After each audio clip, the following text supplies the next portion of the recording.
The man didn't want to drop his gun. Larry held him hard.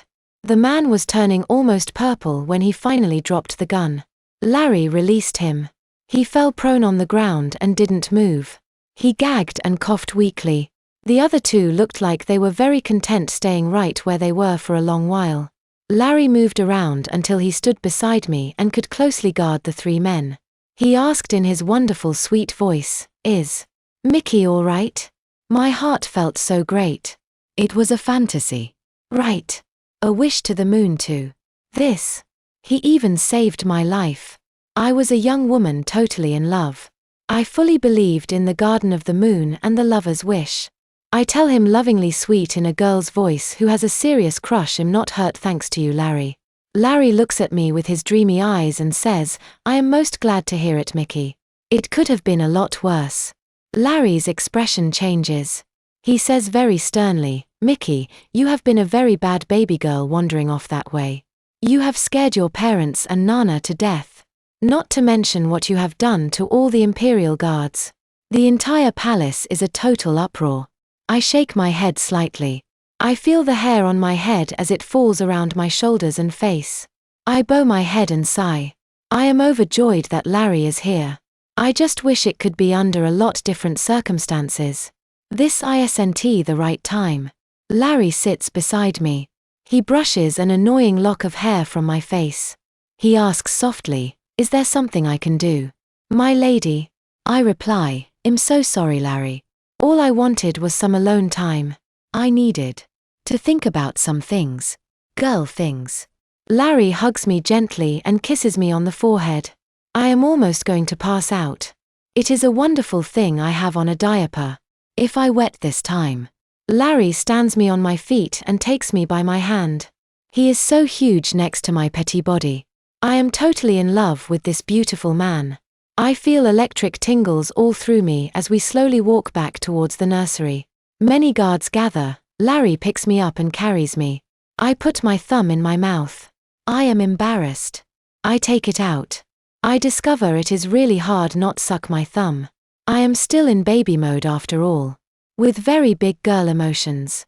I notice he has on a different uniform today. The rank insignia have all changed too. I think this is sort of strange. He also is wearing the braid of Master Personal Bodyguard. Babies don't worry about such things. There were many guards all dressed in their finest uniforms escorting Larry and me to the Great Hall. They all watched me fondly as I laid across Larry's broad shoulder and sucked my thumb. I gave up. I couldn't help it. As Larry carries me out of the Great Hall, I am still on his shoulder. I am sucking my thumb as the Grand Universal Ruling Council watches baby be carried back to her nursery. They all think I am so adorable. At least that's what they say. I wonder. As Larry carried me, he told me I was safe with him. He told me he would give his life gladly to defend mine. I look at him for a second, then give him my sweetest little baby girl kiss I could muster. Larry didn't stand a chance. I timed it perfectly. Caught him square on the lips as he turned his head. I gave him the best baby kiss I could for this man who would die for me, who had saved my life. I tell him, I give you the permanent position of my most personal bodyguard until such time you and only you decide to change it.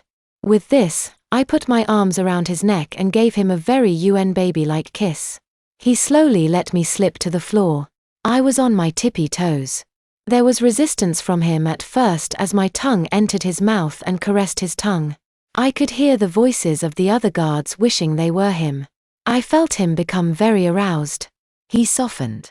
He suddenly began to kiss me back. I felt his large hands go slowly down my back until he caressed my diapered bottom. I allowed him to pull me into him. I responded in kind. I kissed him back as tenderly as I could. I gave myself to him. His kiss became soft and tender too. I gave him a kiss that was totally reserved for my most special times. This was my most special times. I could feel him becoming seriously aroused. He was accepting me and my affections and drinking them in. I let this man enjoy kissing me for as long as he wanted.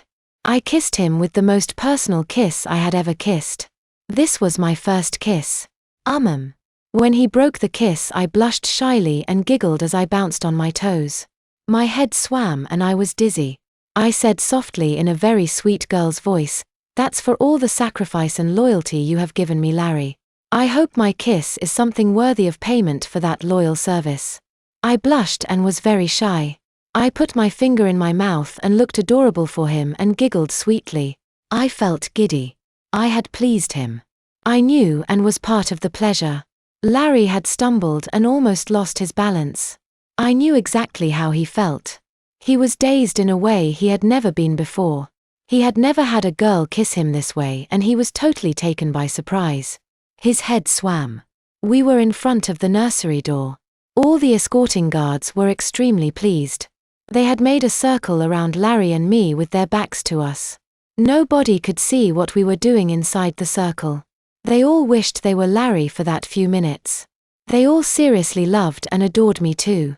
They thought Larry was one of the luckiest guys to have a girl as cute as me give him that kind of kiss. Larry leaned against the wall for a minute until his head cleared. Larry looked at me with an expression of love and adoration.